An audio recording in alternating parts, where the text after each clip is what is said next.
welcome to SVG-TV's news for Wednesday, February 28th, 2024. I'm Triska Campbell with the details.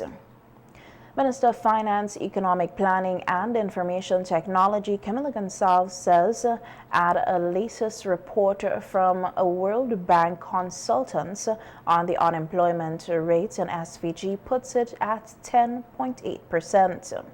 Minister Gonçalves, who was speaking on the ULP Speaks radio program on Monday evening, says they got the World Bank to do a study on employment in SVG, and the World Bank in turn hired statisticians out of Jamaica and Washington who did the analysis combined with data that was already available locally. I started with the NIS for a reason. In this country, there are 43,000 people who are currently paying NIS as employees in this country. 43,000 people. That means that there are 43,000 people working, at least 43,000 people working because they're paying the NIS. So you could check that number as a real number. You're working, that means your employer paying your NIS. If I am your employer and you ain't working, bet your bottom dollar I ain't paying NIS for you. It wouldn't make any sense. So that is 43,000 people.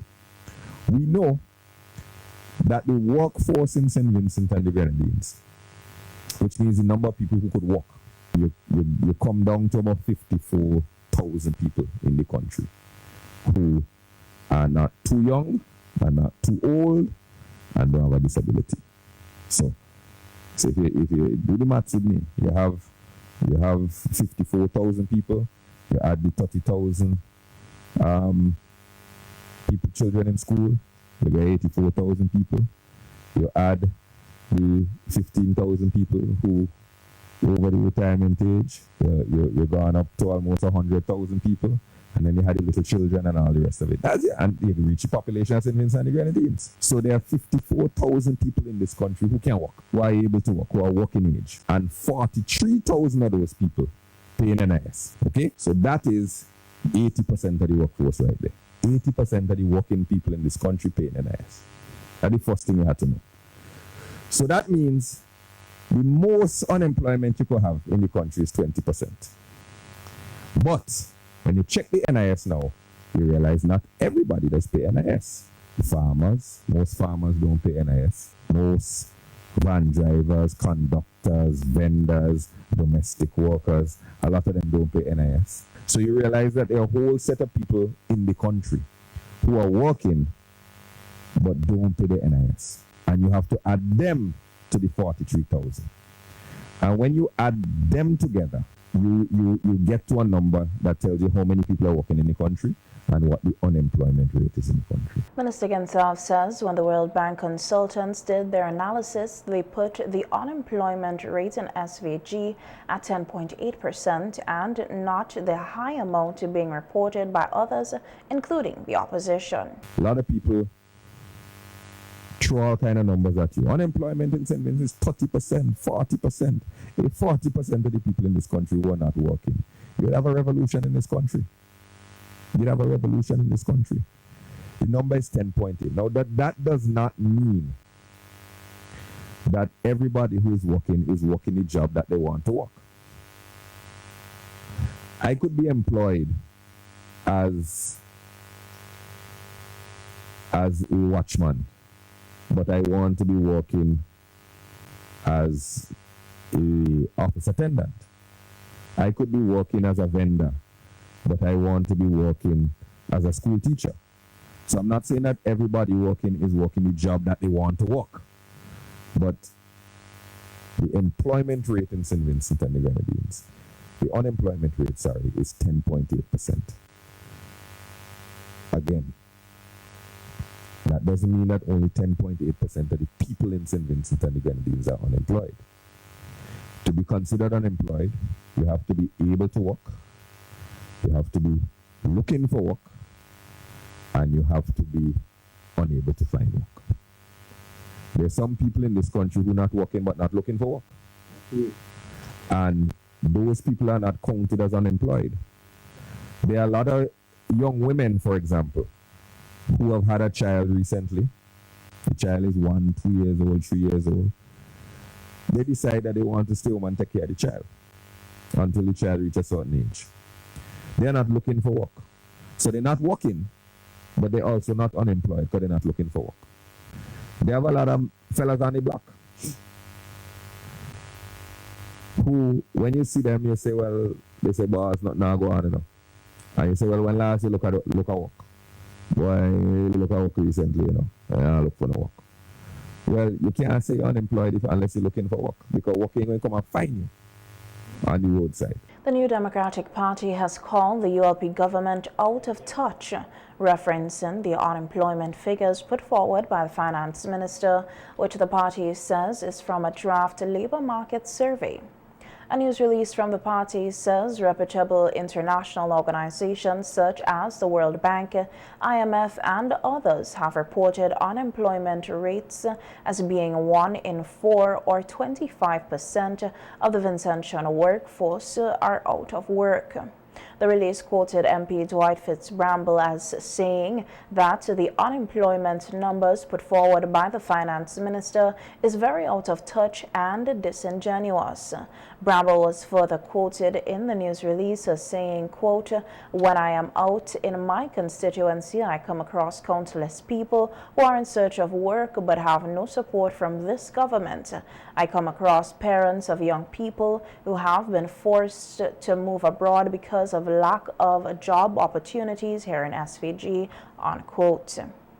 The NDP news release says SVG is facing an unemployment crisis and this must be addressed, and that the government should spend more time listening to Vincentians and creating a plan that will actually lower the unemployment rates. On the upcoming 8th Summit of the Community of Latin America and Caribbean States, SELAC, to be hosted here in 2 days' time, Minister Gonsalves says the eyes of the world will be on St. Vincent and the Grenadines for its hosting of the 8th Summit of SELAC at the New Sandals Resort at Bocamente. The summit is expected to kick off on Thursday evening with a welcoming ceremony for the delegates of the 33 countries expected to be in attendance. Never before have we had the eyes of the world on us like we're going to have the eyes of the world on us this week, the end of this week. And we're also going to have the Secretary General of the United Nations. We're also going to have the high-ranking officials from the European Union. They're all going to come here. Why? Because Ralph Gonsalves invited them here as the president of SELAC. And all of them are going to come here, and all of them are going to be led in their discussions by Ralph Gonsalves, Prime Minister of St. Vincent and the Grenadines. Never before in the history of this country has St. Vincent and the Grenadines had the type of influence, the type of visibility that we are going to have by the end of this week. Prime Minister Gonsalves has been the head of SELAC for over a year now. He took all of SELAC to Europe, had meetings with the European Union. SELAC hadn't met with the European Union in almost 10 years, 8 or 9 years. We had meetings with the African Union. We had meetings here in St. Vincent and the Grenadines to work out peace between Guyana and Venezuela. Each of those meetings, the leader of those meetings was Ralph Gonsalves.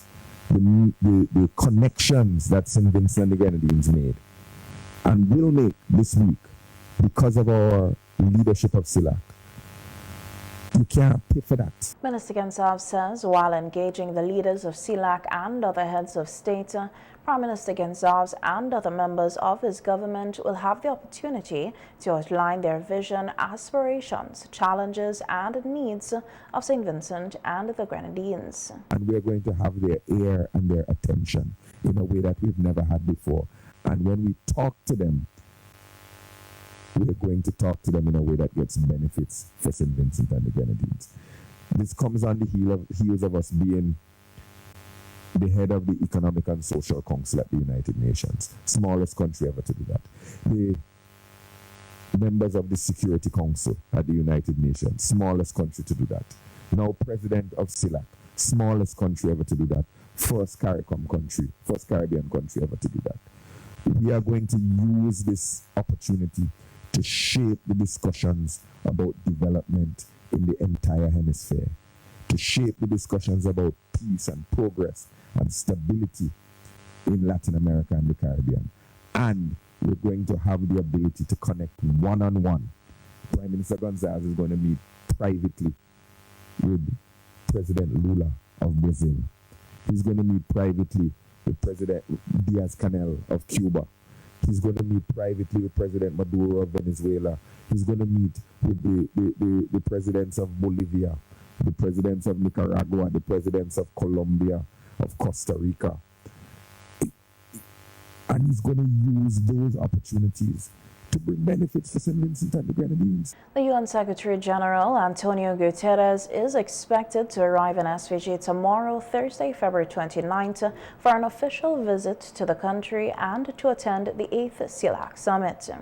A news release from the Agency for Public Information, the API, says at the opening of the summit on Friday, the UN Secretary General is expected to highlight the importance of solidarity in the region to find solutions to common problems such as armed conflict and organized crime, getting countries back on track to achieve the UN Sustainable Development Goals and addressing the climate emergency.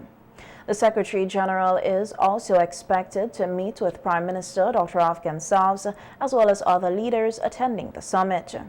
He will also visit the North Windward area, which was impacted by the eruption of La Soufrière volcano in 2021, to see some of the ongoing reconstruction on projects taking place there, including housing and reforestation. The Secretary General is expected back in New York on Monday night. Prime Minister Dr. Afghan Salves, who is back in state after attending the CARICOM Heads of Government meeting in Guyana, said on his return home he paid a visit last night at the Sandals Resort at Bocamonte Bay, where the SELAC Summit will be held, to get a first-hand look at how things are coming along for the high-level event. The Prime Minister said based on what he saw, things are going to be fine. And I went to the conference room where the summit would be held, see the seating arrangements and so on. I went to the restaurant, the main restaurant, where the heads would have their lunch on the day. Mm-hmm. Went to other places too. I tell you, Johnny P, it is a beautiful sight. Mm. The entrance in the center of the resort, when you go to where the reception area is and you watch down from the reception area past the swimming pool, mm-hmm. the swimming pools really, and jacuzzi all the way in open air there, and you have the sides lined with palms and the place is well manicured. The Caribbean Sea mm-hmm. is just at the bottom of all of that. I mean, the thing is just superb. And when I went last night there were dozens of young Vincentians preparing for the cultural part mm-hmm. of the program for the reception tomorrow night. So rehearsals, so to say. The rehearsals. Mm-hmm. There were drummers. There were you had the people whom Sanders brought in to oversee this thing. Adrian Auger from St. Lucia, Rodney Small was involved.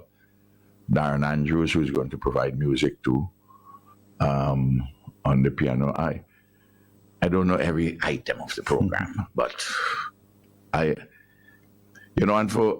was saying to myself, for those persons who are mindlessly, and I will deal with some of these mindless criticisms, mindlessly criticizing, those who are criticizing based on falsehood, they would see within the next 3 months or so, they will formally open on the end of Sandals, formally the 27th of March. The Prime Minister, however, expressed disappointment with some criticisms that locals, including taxi operators, are being left out from operations of Sandals here in SVG. Well, let's deal with the question of the island tours and the taxis.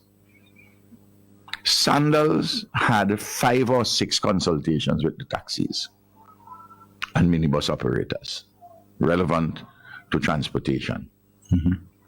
Overwhelmingly, the people who are being moved from the airport to the hotel and back are local taximen moving them. Taximen and women. And people who are doing the tours, taking the people in the tour buses, the taxi operators, minibus operators, whatever, whoever they're hiring, men with noir and so on, overwhelmingly are local providers of these services.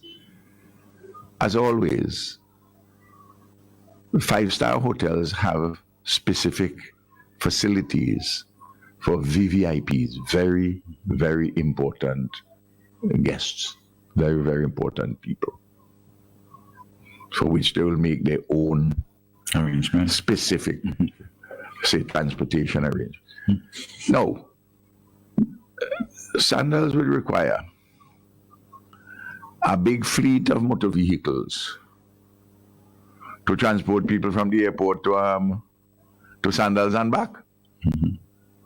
I mean, common sense would tell you that.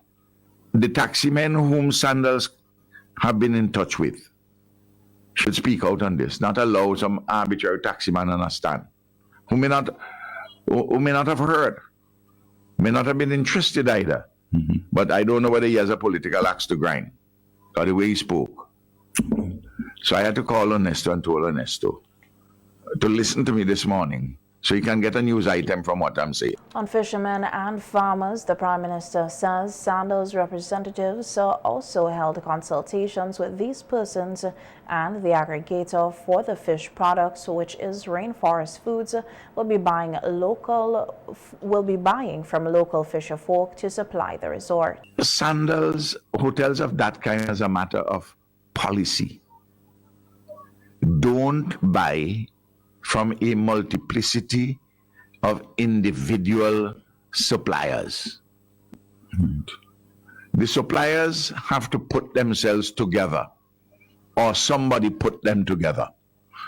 The idea that you can pull up your boat on the shore of Sandals and sell 15 pound of tuna and 20 pound of snapper and a few pounds of Jackson Robin. No. Also, to sell to them, you have to sell to them with the items properly packaged. You have to bring it to them in a condition where they have to be assured of all the quality. Now, Rainforest Seafoods, which buys fish, lobster, and conch, not from people en masse, not from people in Brazil, not from people in Timbuktu. They buy them from fishermen and fisherwomen from St. Vincent and the Grenadines. I feel absolutely sure that if 15 fishermen, 10 fishermen, 5 fishermen in a cooperative decide to do an operation, pull together, and they have the necessary resources, and they want to sell directly to them, I'm sure that they will purchase, but you have to maintain the standards. With the National Gun Amnesty set to commence on Friday, March 1st, Assistant Commissioner of Police in charge of crime, Trevor Bailey, says persons who will be handing over illegal firearms, ammunition, or accessories to various agents during this period are asked to do so during the day. The National Gun Amnesty is expected to run for 92 days up to May 31st, 2024. On the weather now, in its 72 hours outlook, the SVG Meteorological Service says the upper level trough will linger across the island chain for the remainder of the day and on Thursday, allowing for a chance of a few light to moderate showers from time to time. It says a dry mid-level environment will continue to limit shower activity and that the Atlantic high-pressure system will dominate at lower levels, resulting in mostly fair conditions and brief sporadic showers into the weekend. Moderate east and northeasterly trades at 15 kilometers per hour to 30 kilometers per hour are expected, backing to northeast on occasion. Seas are expected to slight to moderate in open waters with northerly swells ranging between 1 and 2 meters. No significant haze intrusion is forecasted within this period.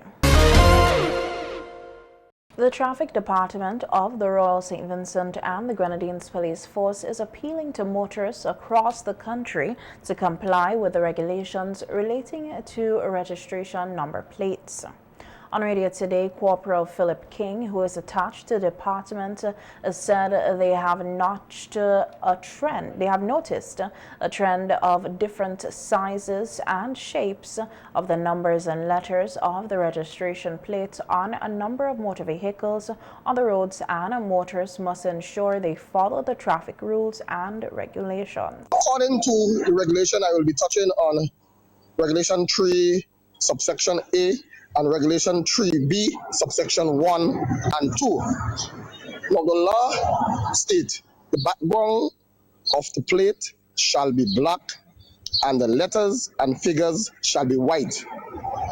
Section 3B, 1 states the front plate, the background of the plate shall be white or luminous, and the letters and figures shall be black. And subsection 2, 3B state the rear plate, the background of the plate shall be yellow, that is luminous, and the letters and figures shall be black. And Regulation 4 of the same regulation states all letters and figures must be 3.5 inches high. Every part of every letter and figure must be 5/8 of an inch broad, and the total width of the space taken by every letter or figure, except in the case of figure 1, must be 2.5 inches. Noting that 4 motor vehicle accidents have occurred on the roads over the past 24-hour period, Corporal King says with SVG getting ready to host over 400 delegates for the 8th Summit of the Community of Latin America and Caribbean States SELAC, which commences tomorrow, Thursday, February 29th, with a welcoming ceremony, motorists should exercise extreme caution on the roads, which will be busy over the next few days. 3 of those were in the Kingston district, while 1 were in the Calico district. 2 were with injuries, 1 in the Calico district, where 1 driver, he would have sustained injuries. He was treated and discharged from the Milton Cato Hospital, and 1 in the Kingston district, where a passenger, she sustained injuries about her body as well. She also was taken to the Milton Cato Hospital, where she was also treated. For this week, beginning from today, we will be having steady traffic, as we are expecting visitors into our country. So we are appealing to all our motorists to drive carefully on our roads throughout today up to Friday. We are expecting busy traffic, so we are appealing to all our motorists to continue to drive carefully and to abide by the rules and regulations which governs our country. You can have fun while praising God. The statement was made by Principal of the Girls High School, Latoya Dirge John, who was speaking on the VC3 Roundtable program on the spirit or camaraderie of the school, highlighted through a series of activities put on by former and present students as the school get ready for its 2024 Sports Day. The activities included specially organized house assemblies, motorcades, viral house chants by past students, as well as endorsement videos by local and regional artists such as Skinny Fabulous and Nalia Blackman. I want them to understand that. You know, when you're a teenager, some of our girls think that, you know, fun is only when we dance, you know, when we live, you know. But I saw them be so creative when they were praising God, and that warmed my heart. I think they got the message that you could do it your way, you could put your spin on it, and you could have a good time while praising God. So I wanted to create a program that was innovative, but one that would capture the essence of who we are in this sports term, because I was coming in term 2 during the sporting period. So I thought of the most spirited house assembly. I crafted something and I sat down and I said, okay, I'm looking for some support. And the first phone call I made, I think it's divine intervention because I don't know why I chose him. But the first person that came to my mind, I said, I wonder if Randy will give me his support. You know, I wonder if he would even entertain sponsoring something like this. And I wanted the prize to be geared at house feed because sometimes we struggle to take care of the girls in our care for the house feed period. It's about 180 girls to feed on that day, so I know I wanted the prize, whatever the prize was, to go to the winning house to have a really amazing house feed. A former student of the Girls High School, Vinette Frederick, says the reality today is that members of the public are eager to see young people in a positive light and excel, and that as former students, they're coming together to help keep the school spirit alive and uplift the younger generation. Yes. So beyond sports, what can we do? What are the plans that we have set in motion to make this more tangible? The Blue Hearts Foundation, or Blue Hearts Incorporated, we haven't narrowed down the name yet, but we have actually registered preliminarily an entity that will assist primarily students of the Girls High School from Headmistress House, but students of the Girls High School. Because coming out of this, many children are in need. People have this idea that once you get access to the Girls High School, you're some kind of rich McGuffey walking around, you're rich and you have everything. That's not the reality. The majority of our students actually do need help. And so coming out of this, we were able to help. We've been buying the supplements, we've been buying these spikes, we've been supporting with school books and different things that people have needed. So we want to do that in a structured way, and that's going to come from Headmistress House. You'll see us roll out in the weeks and months that follow. One of the things that I think we're aiming at in terms of, and I'm sure it will happen across all of the houses, is there's a way for these young people with talent who can run and who are managing their books to get a university education. So one of the things we want to do is to show, to really tailor how that can happen through our school system and through preparation in tandem with the current entities that offer them coaching support to get them to the next level.